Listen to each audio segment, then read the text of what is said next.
Hello, I'm Brother Carter. And I am... who am I? Okay. Start over. Hello, I'm Brother Carter. And I am Val. And we have a new show called Tasteful and Toxic. Coming up when? Every Wednesday morning at 8 a.m. Check us out. Tune in. Hello. Good morning. Welcome back to Tasteful and Toxic every Wednesday at 8 a.m. You are tuning in to LVWITHVAL-Radio.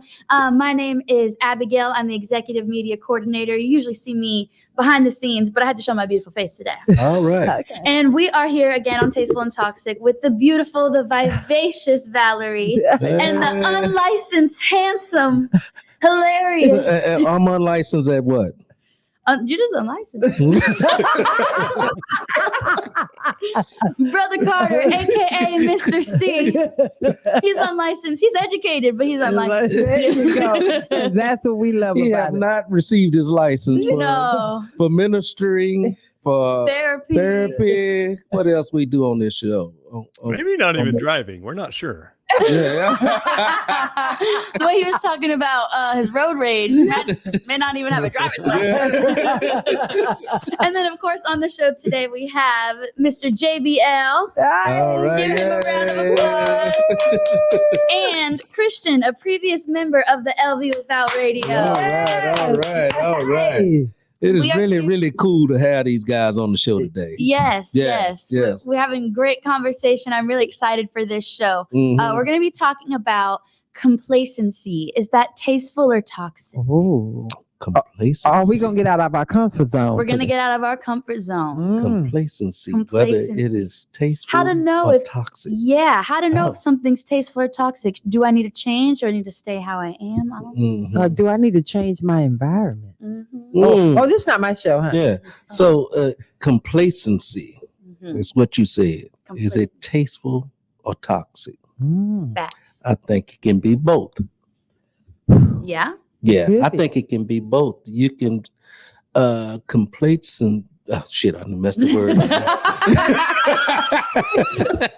Complacency. Complacency can have you in a stagnated type of mode. Should I say? You can be that can be toxic. Should I say? Because you can be right there doing absolutely nothing with your life. And just sitting there. And after you know it, it's been years went by and you've gained 200 pounds. You got cardboard. Because you've been stagnated in your being complacent. Complacency. Complacentized. I'm trying to put another word together here. To add to the Brother Carter Library. dictionary. Yeah. So what you think about complacency being Yeah, so toxic? something I kind of talked about earlier on that other show. I'm the type of person, I do not like to be complacent. I have had my phase when I was in college. I was very through the motions. I was very concerned about money. So I would go to school and I would go to work and I would go home. I didn't want to spend too much money. And then once I kind of got out of college and I became an adult, I was like, I'm not living my life. I'm just going through the motions. And I was like, yeah, of course you need to be concerned. You need to be concerned about money and you need to be, concerned about your safety and your livelihood and things like that. But that doesn't mean you have to be complacent. And I'm the type of person, I really enjoy change. I look forward to change. I was even telling Christian before the show, I've moved houses, my living situation every year since I was 18 years old and I'm 25. Wow. Because I don't every year I just get bored. Rent is due. Time to go. Rent is due. Need to find something else. I like to switch it up. I like to switch up even friend groups. Okay, I'm sorry. I got to stop you right What's there. up? What Brother Carter is going to say at some point. I know. It was a thing that was going for us in our early on in our in our marriage, in our relationship of raising in our other kids. words, you're not by yourself. You're not by yourself because it seemed like every 6 months, every year, we was moving. Because if you're gonna go up on the lease, our budget was this. Right. And then, of course, the other side of it was You was always looking for something better. I was always looking for something Yeah, better. it's not always Literally. about the. But no, for me, rent, yeah. no, part of it was okay. We had these amount of dollars, and so we were going to work with these amount of dollars. And I don't know if it had to do with the dollars or not. It did for me in my mind. In your mind. And I was like, okay, I can find something better for these amount of dollars. Right. And so I would come and propose to him, baby, I found this place over here that have all of this, and we can move over here and get all of this. Yeah. Well, and it's a new beginning. It's a new start. You know, that's even why, like in relationships, the beginning phase is the best part because it's new, it's fresh. Yes. And if you want new or fresh, sometimes you can just move your furniture around in the house instead of just moving the whole house. So maybe having too much change is also toxic. Well, I had to learn that because what I was looking for, and I know I don't. Yeah. Okay. What I learned was always needing that change in the move and the change. It was not dealing with what was really going on the inside of me. Yeah. And so I was literally trying to move the family and move myself because I was so unhappy with me. So I was the toxic person. Yeah. So I think it can go both ways. I think complacency and just being comfortable can be toxic, but it can also be toxic to like not want to be comfortable and to always be switching it up. We have to change the word complacency, I believe, because I keep twisting it up in my head for some reason. Do you want to just keep it comfortable? Yeah, I think we did. Yeah, for That's me, like a neutral word. Yeah. Yeah. He's not comfortable. Facts. Takes them to another place. Okay. Wow. Yeah. So what do you and Christian and Justin think about the complacency, comfortability? Is it tasteful or is it toxic? Well, I think you guys are right. Like there's extreme ends of everything, right? And but like you're talking about, moving too much is the same as not moving at all. I think it's there's a balance between upward mobility and stability. Yes. And putting down roots but leaving yourself the ability to continue moving upward, right? And so we always want to be improving our position and trying to better who we are as people. But we also don't want to be just bouncing around like a pinball, like a vagabond, literally like a vagabond, because that's actually, now I can look back. That's literally what I was doing to our life. We didn't have to keep moving. Yeah. And like Brother Carter, like you was just never just comfortable. You always was seeking more. Yeah, you always seek something different all the time. You always been like that. And we're gonna blame my mom and daddy. We're gonna have to have a therapy. Well, does that come from a fear of like being stuck though? I think honestly, if I can put myself out there, I think it came from a fear of, do you see me? I watched what I saw growing up, and I continuously said, I don't want to be that person. When what I needed to get out of what I saw is not so much I didn't want to be that person, but how can I evolve in what I am seeing versus, because everything that I saw happening around me wasn't bad, but I wanted to be the total opposite because I thought I had to go to the extreme to not become that person. And you become that person because you're going to the extreme. Right. You use the word fear though. And so to me, fear would keep you in one spot. But you want to jump around. That don't look like fear to me. But that was fear, because if I had to stay still, it was fearful to stay still because I saw in my mind, I'm becoming what I grew up with. And that means that I'm going to be that person. Right. You understand? You're scared of getting stagnant. Yes. Yeah. And so that's. Thank you for saying that word proper for me. So that for me was, that was no different than being an alcoholic, a drug addict or whatever, because for me, I was still motivated from the same unhealthiness, but it just didn't have a stigma on it. Right. So Justin, I need some of your wisdom on that. People who are high achievers and driven people, I think it usually starts out from an unhealthy place, like we're trying to escape something or prove something or create value. And I've always called myself a habitual line crosser. because I go to those extremes trying to find the place to be, right? Right. And when we're young, we don't have those boundaries. We don't understand. So we just got to keep going until we hit a wall, and then we turn around and go in a different direction, right? And as we get older and healthier, we start establishing boundaries, but we still keep that drive and that motivation to always be pushing the edge. Mm-hmm. Yeah, I think when I say it comes from a place of fear, I think it comes from a fear of failure. Yes, literally.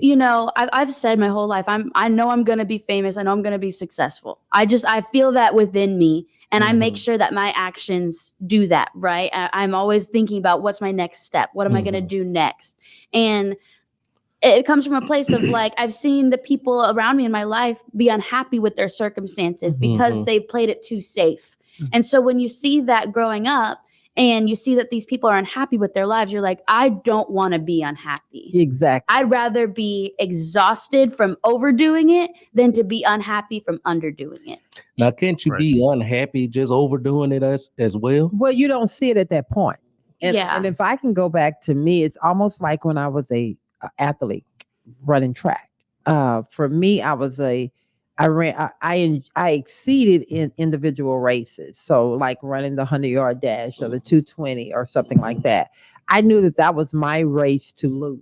Mm-hmm. And so whenever I stepped on, or when it was time for me to get up to the line to go, I got this almost like a sickness and these butterflies and this fear in my stomach where I couldn't fail.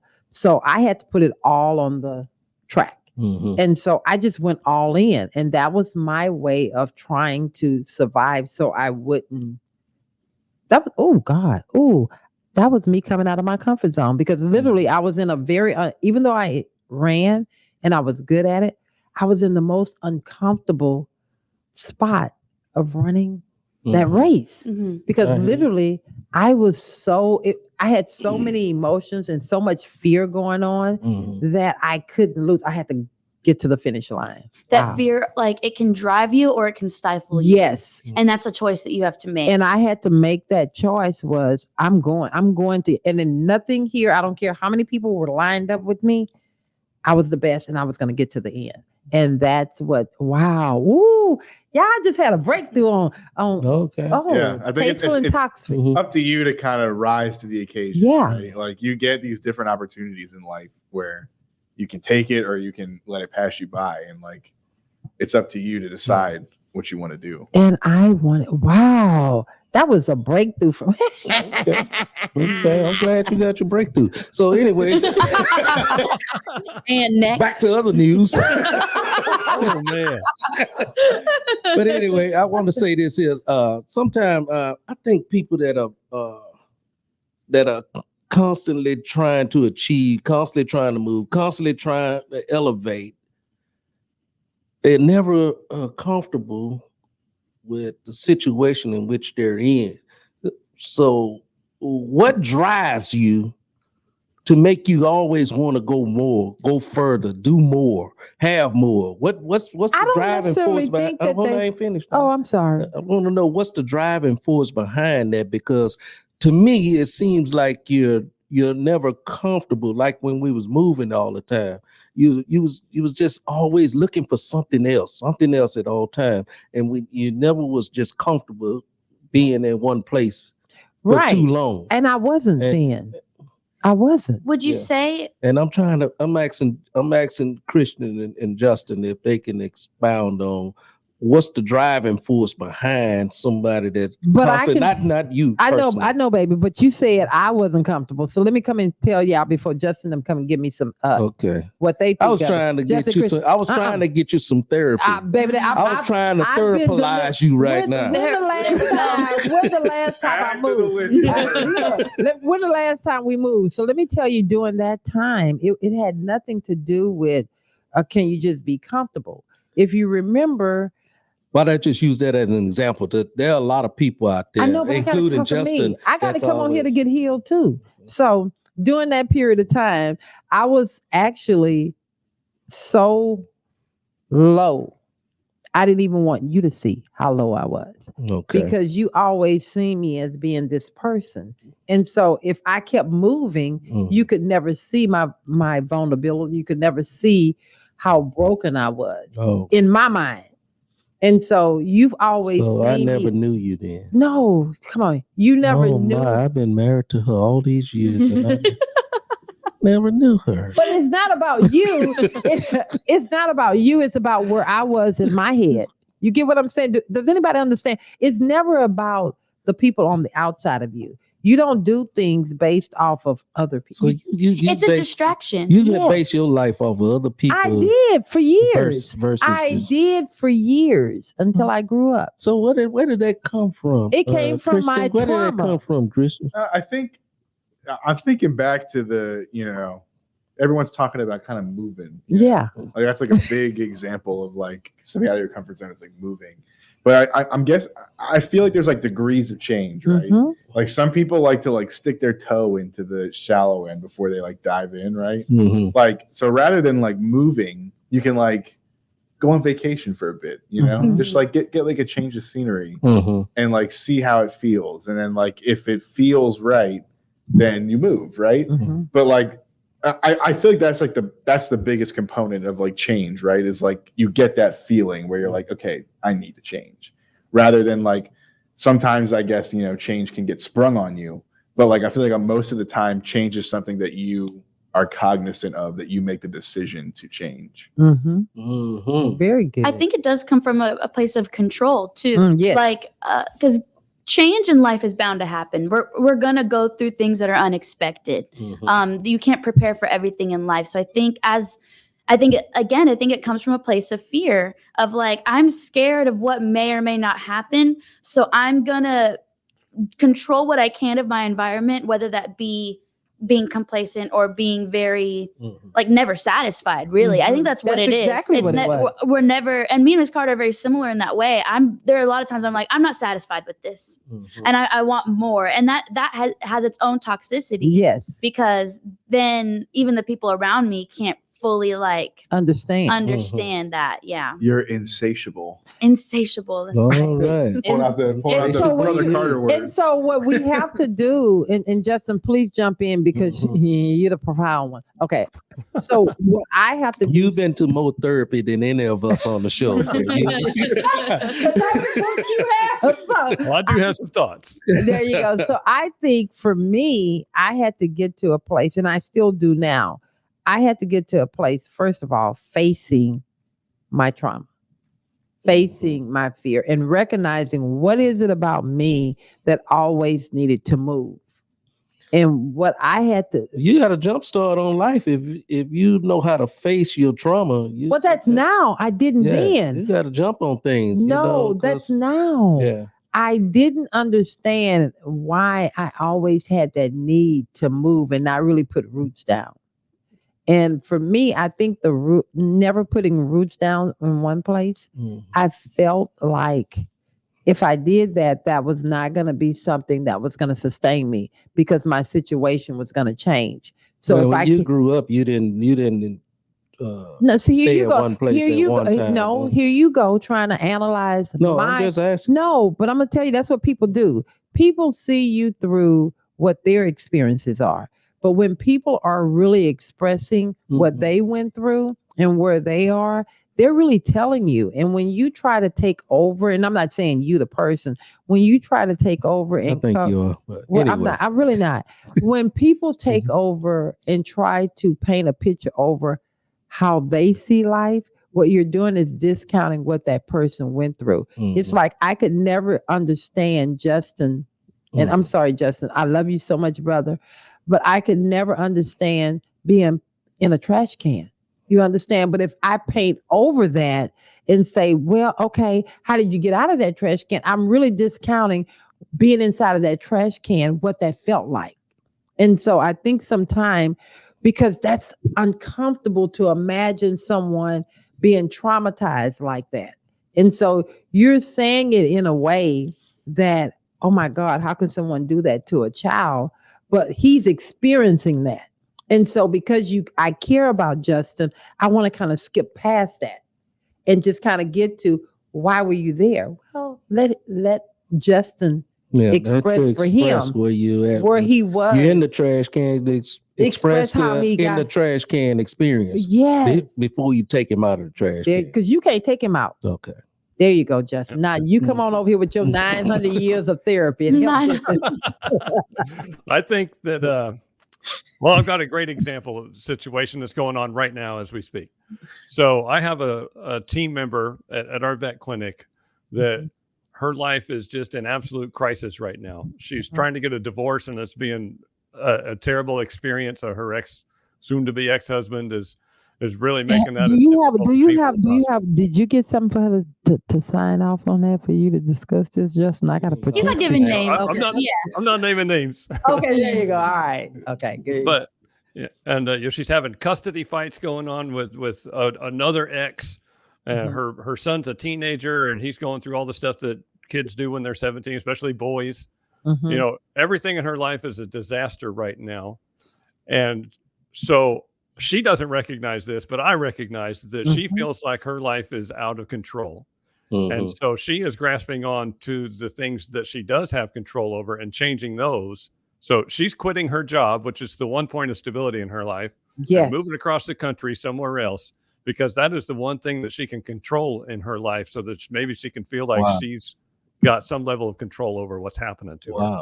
And I think that when we're not conscious of our behavior, we're just doing that knee-jerk thing. I'm going to move because that's the one thing I can do in my life to try to create some positive change, and maybe that will help me feel better about where I'm at. Ooh, Justin, you don't even know what you said. You don't even know what you just said right there. Let me tell you something. I know that resonated. Literally, you have no idea. Wow. Flesh and blood didn't give you that. Let me just tell you that right now. I'm about ready. Let me take this headset out, brother. Keep going. That's from a spiritual high. What you just said right there. Woo. So we lost track of where we're doing right now. But thank you for that, Justin. I didn't mean to wreck the show. Yeah. Abigail. Yes. Are you comfortable? I'm comfortable. Yeah. I'm comfortable. I'm not satisfied. You're not satisfied. And I think that we keep kind of using these words, satisfied, comfortable, and complacent. We're using them interchangeably, but they're not as that interchangeable. Right. I am comfortable with my life, but I'm not satisfied. There's still more in my life that I want to reach a level. I don't think I'll ever be satisfied. I'm always that person. I like to be anticipated. I'm an anticipator. I like to be like, okay, what's coming next? What's coming next? Yeah. And I saw a quote somewhere online earlier this week that said, when you're bored, that means you're comfortable. That means everything's okay and you're used to chaos. And I always say I thrive in chaos too. Maybe I do thrive in chaos. Maybe I need to feel pulled a million different directions. Right. Because I think a part of me also likes to feel needed.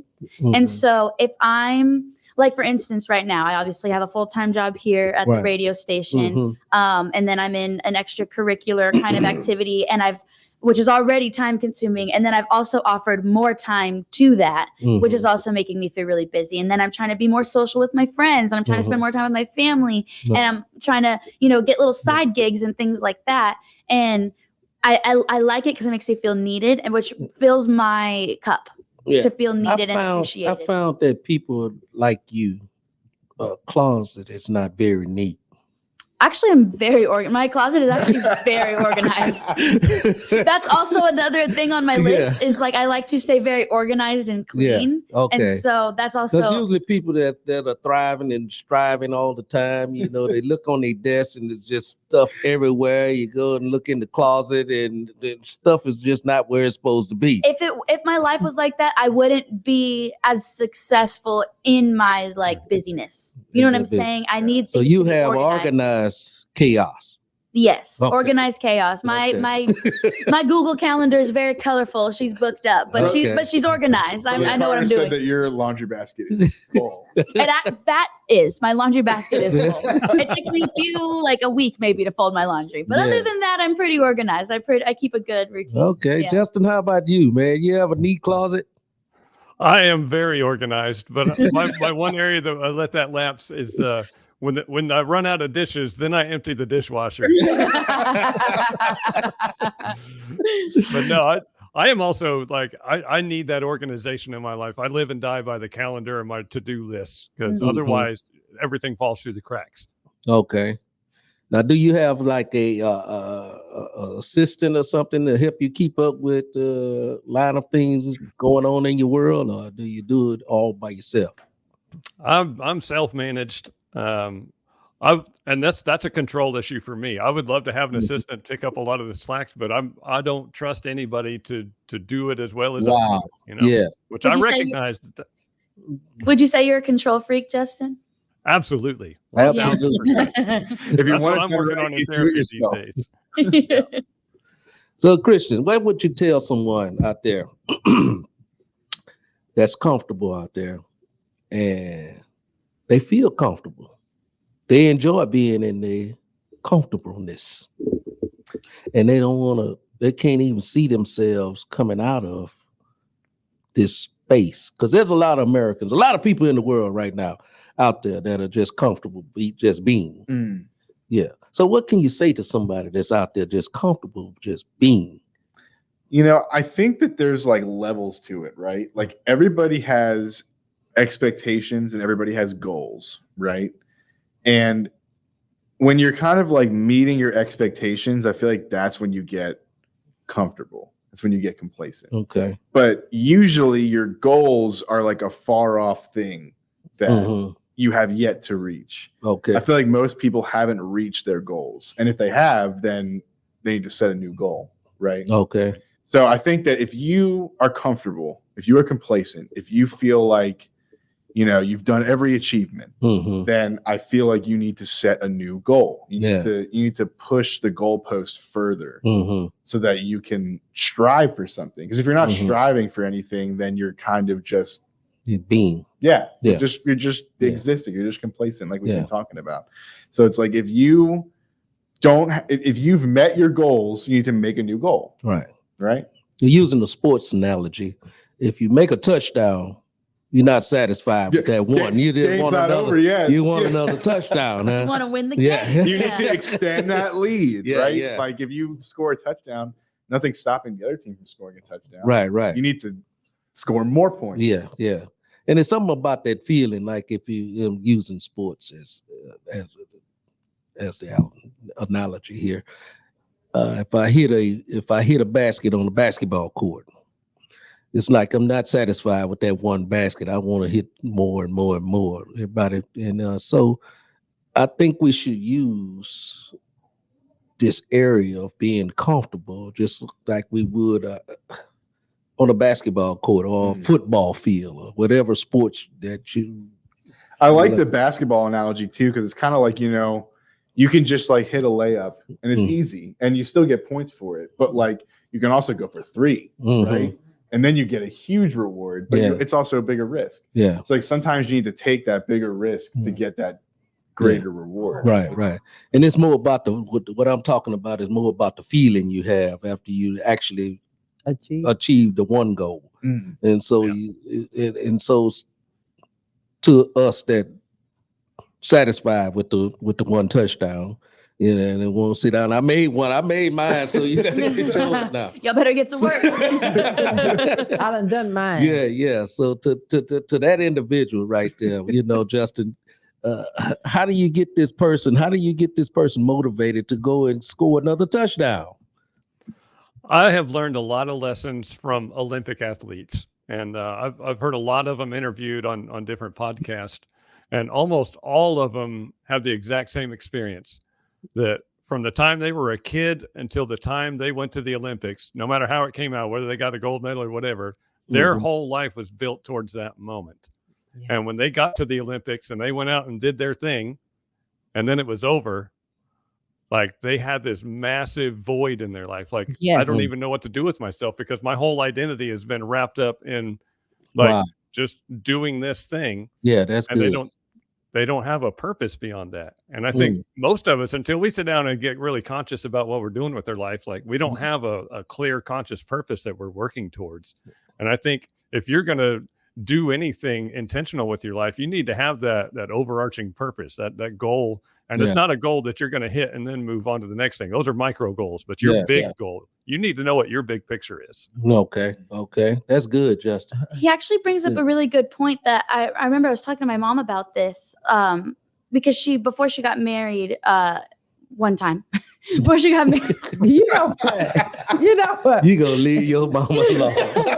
Before she got married, they went to premarital counseling and they were talking about if they wanted kids or not. And the counselor said, well, I suggest that you wait 1 year after marriage to try to have kids because, for 2 years, you're planning this wedding. It's this big day that you're working towards. You're spending money. You're talking about it. You're having parties. You have your bachelorette party. You have the bridal shower. You have all the things. And then the wedding comes and you go on your honeymoon and you come back and you're like, well, we're married. What's next? And so people immediately go into, okay, let's have a baby. And they don't actually enjoy the marriage. Yes. Yeah. Which, like kind of what Justin said, the overarching goal, was it marriage or was it a wedding? You want that day that's all about you. You want a day of celebration, but now you have the marriage. Like the overarching goal should be to have a long lasting happy had that marriage. Conversation when I stepped away from the stage because I can tell you this. Oh Lord Jesus.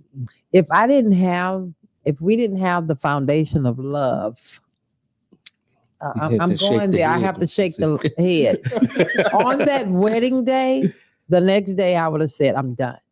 Yeah. Literally. But one thing I knew, and I'm not going to go too deep.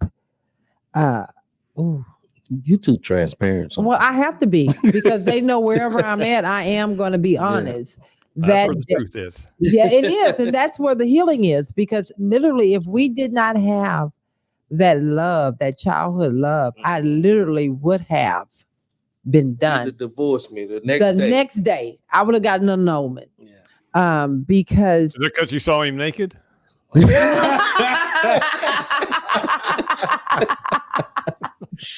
You're so messy, Justin. Oh my God. Justin's getting toxic. No, it wasn't. Oh no, I ain't said it before, but I ain't gonna tell anybody that. But anyway. This is not what I signed up for. Didn't you have a baby already? I know, so it wasn't that. But I did, I knew his character, and I knew that.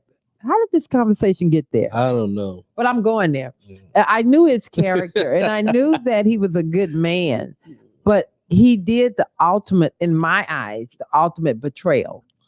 Oh, it was. Betrayal? Yes, it was. On the wedding day. You have not gotten over this yet. We're going to talk about it afterwards. You got to take me to what's brunch? But anyway, buy her something nice for that Kendra Scott. Yeah. So I think next Saturday. Okay, I think that what the ultimate betrayal was, but it was actually a gift. He selfishly thought of someone outside of himself, which put me in a situation, forced me into a situation to think of someone outside of myself. And that someone didn't matter that day. What should have mattered was us. That was our day. And so I know he's looking at that. Means there's some nervousness going on. Y'all no, I ain't got no nerves in at all. So what I didn't live this already. That's 40 years ago. I've been there. So what he did was, and I love my brother-in-law, but he saw them more important coming into town. And we were supposed to leave and go and do our thing. But I actually, can y'all believe I actually slept on an air mattress in my living room? We didn't even have an air mattress, a pallet. And he gave the bedroom to his brother and my sister-in-law. And so for me, that would have pissed me off too. Okay, thank y'all. Thank y'all. How about they get a hotel? Hello. So I have an issue with that. Well, I did, still but to this day, I do, because I don't think he understood the traumatic. So I need my therapist. How did it get here? How did the conversation get there? It's tasteful and toxic. It's tasteful. We talk about everything. And so, in my defense, I would say, when I was a child, I spoke as a child. That sound all. I understood as a child. I did childish things. But I would have done the same thing, Brother Carter. In all honesty, probably even today, I would do the same thing that you did. Can you please close his mic, his camera, and everything? Let me tell you, because if you done that to your beautiful wife that you did, trust me, if you would have done that, she's still feeling some kind of way. Because on that day, you should have chose, because you became one, and nothing should have come before your one. I understand that. Okay, so I'm just saying. So don't come in with all that old cute stuff. I'm not saying it's the right move. I'm just saying that I would have done the same thing. Well, I have so much to learn. Don't make that mistake, son. Go ahead. There's this debate online where it's like, so you got your girlfriend and your mom in the car. Who's sitting in the front? Girl, he had my Annie. My ugly Annie. So all that wedding, both of them are sitting in the front. Oh Lord, let me tell y'all this here. That wedding day was, we had to love each other. So my aunt, I know my family looking at this, listening to this, they're gonna be done. But anyway, my aunt, it was not the most. She's gone on to where she went. She wasn't the most attractive woman, but she literally looked just like my dad. That's all I'm gonna say. Y'all figure that out. Dad with a wig on. And she wouldn't get. To make a long story short, this what happened on the wedding day. She wouldn't get in nobody else's car, but ours. And guess where she put me? In the back. In the back, and she was in the front seat with your man, with your husband. Right. So it wasn't just my family. But he didn't know how to tell her to get out. So what he kept doing was opening up the car door. So my best friend, it was an evening wedding. So my best friend was standing outside the car with him. And so he kept opening up the door and shining the light on her and making comments that this is who he's going home with. But anyway. So did she move? No. You should have put her in the driver's seat and then you two ride in the back. Yeah. But he didn't do that either. She bringing it back. She was comfortable in the back seat. No, I was comfortable. I was comfortable. She was comfortable in the front seat. She was comfortable in the front seat. I was doing everything I can do for everyone else to be comfortable, even at the demise of myself. So why do you? Okay, so let's go. Let's full circle. Exactly what Brother Carter did. Yeah. It's time. Yeah, it's the same thing I did, but mine is more detrimental. It was. Than what her family did. Because sitting in a car ride is one thing. Is it annoying? Yes. But sleeping in the bed on the floor?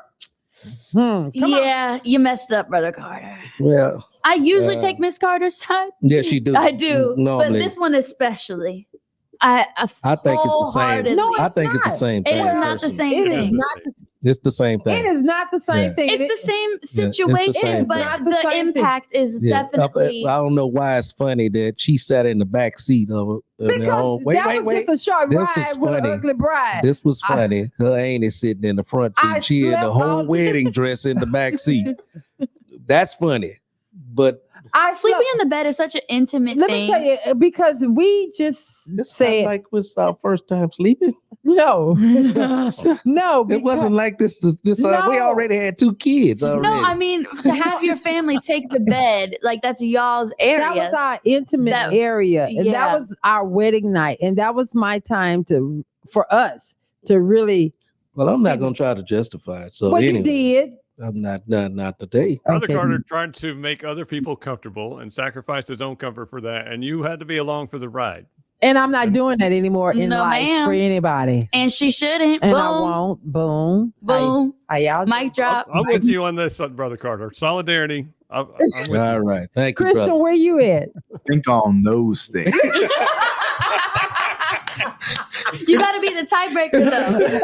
What would you be? Yeah. What would you do on that, Christian? If we're going to break this tie? Christian, you sounded just like Brother Carter. Where would you be? Think on those things. Oh, man. Come on, Christian. And nobody's going to do anything to you. You're a whole man. I thought that was my mic drop, you know? Yeah, I didn't know if I had to. It sounded good, but where would you be on that? Happy you. She all right. Okay. Where would you be at? I mean, I see both sides, you know? Like, wow. Wow, what?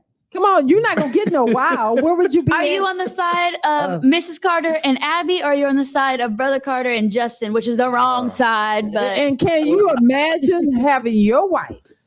What was our conversation about today? Can you being uncomfortable with being uncomfortable? Whatever. I don't know. Could you imagine having your wife sleeping on the floor? and letting your brother and your sister-in-law sleep in the bed on your wedding night. But see, I'm young. I already gave up. No. Since I I'm already young, gave up like, leaving I early. still have That is what time. I'm saying. I still have time to kind of make mistakes like that. Yeah. But we try. But No, you're not going to make the mistakes because we're teaching you now. we're That teaching is you now. wrong. So how It would is you- wrong. It is how would bad. you It is handle toxic. that? How do you think? You know what I would do? I go to In a the motel hardware room. store. You I- go. I go to the hardware store and build a bed. And build another bed. Y'all know bullshit when y'all here. That's time to wrap it up because Christian, he's playing the good guy right now, and it's making me mad. It's making us. I see. There's a tasteful vote. There's a toxic vote. I'm gonna be tasteful and Abstain. toxic. I don't like So that. in the evolution of Brother Carter, Mhm. today he would have gotten them a hotel room. Mm-hmm. Mhm. As They he can should. have their own. They can have their own place outside of our house, Facts. Mm-hmm. just to solve that issue. And, But then I didn't have the resources to do all. well, these things. I love my brother. I don't want anybody on here listening to this to think that I don't. I love my brother-in-law and I love my sister-in-law. This wasn't about them. This was about the fact that you didn't see anything wrong No, I didn't at the time. You went into a marriage putting someone else's. before us. Yeah. Yeah. But yeah. but it did and I'm come. still like that today. But it Still came from a thankful. good Not place, even- right? No, Yeah. it did. Well, yeah, it did. It came from. I don't even think it was a good place. I think it came from a place of learned behavior. Mhm. Because if you truly come from a place of what that word and what everything says and what you really should know about it, nothing should come before what you just said in those vows. But you still put me in a place of behind. And so when we start putting, Man, you're so toxic.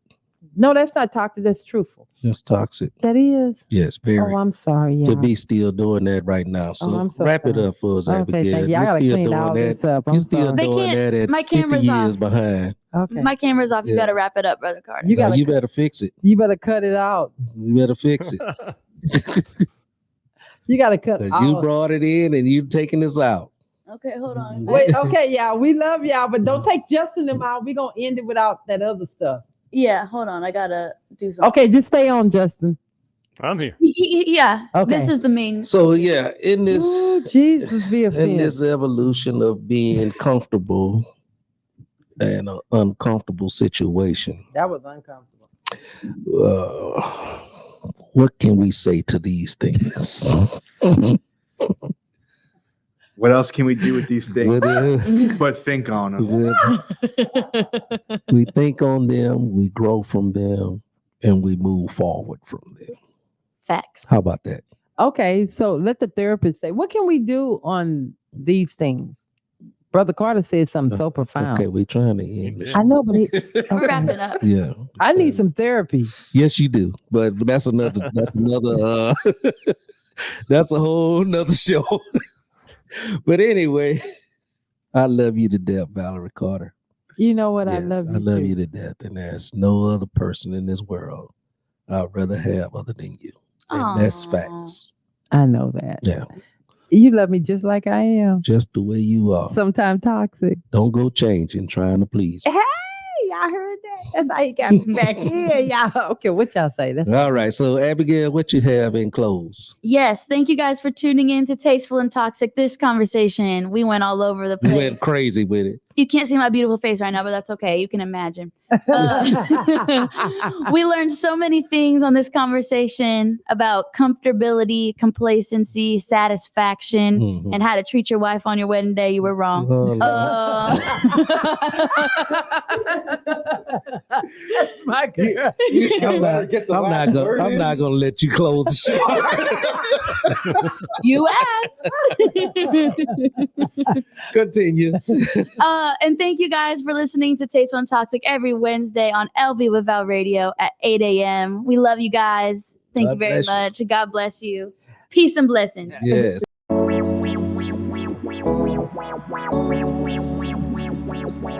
Wow.